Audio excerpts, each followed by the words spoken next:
Hi, I'm Jill Chodak. I'm a clinical dietitian with the CCHP, Center for Community Health and Prevention at URMC, and it is cocktail time or mocktail time. I have someone joining me because he likes this time of day too. And so I just want to do a quick little mocktail that you could have on a Friday night or whatever. It's red themed for American Heart Association, so that's awesome. So let's get started. So anytime I'm making a mocktail, I'm thinking about kind of a base. I'm thinking about what am I adding, how am I adding fiber. And so the way we add fiber is we add plants. And so we have a lot of plants down here to put in.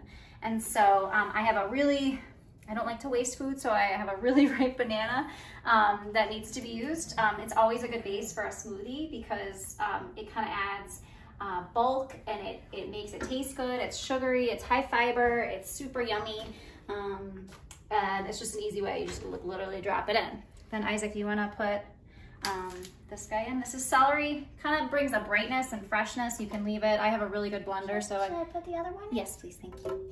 Okay, and so that's a way to add a veggie if you're hiding them or not. It just adds a nice bright freshness. Then we're gonna add the berries, okay?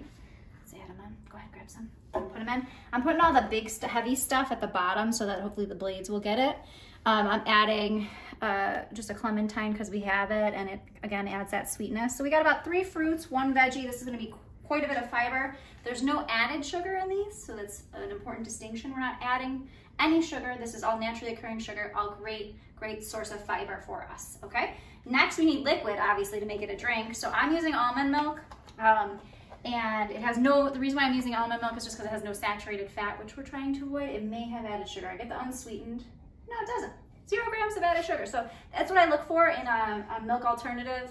You could use regular milk here if you were interested. It would add a saturated fat if you didn't use fat-free. Totally personal choice. You could also add yogurt here. You can add spinach. Spinach is a really good one. I don't like to measure anything, to be honest with you. So I kind of just pour a bunch in. You can always add more. You can't take away. So it's generally about a cup and a half. The fruit itself is going to have a bunch of moisture, so you can add ice cubes if you like it frothy. You can add more water, which we may. And then the last thing is flaxseed, which it's just ground. I keep it in my fridge, and it's a great source of healthy fats, omega-3 fatty acids, fiber. It's really great. It doesn't really taste like anything, right, Bud? Just like one's in there. Okay? I like it though. It's tasty. All right, and so then we put this on. It's gonna be really loud, so bear with us. Okay, now I'm gonna peek at it. Ooh, and smell it. Look in there. It's pink, not red, but we're good, and he's got red on. Okay, so next thing that is very important when you're choosing a cocktail or mocktail is the glass. And so you really want it to be pleasing to your eye because you're simulating a cocktail or you're just having fun with it. So I chose 3 different glasses because I got 3 people. Oh, okay, someone's sneaking in there first. Okay, you could be the first to try it.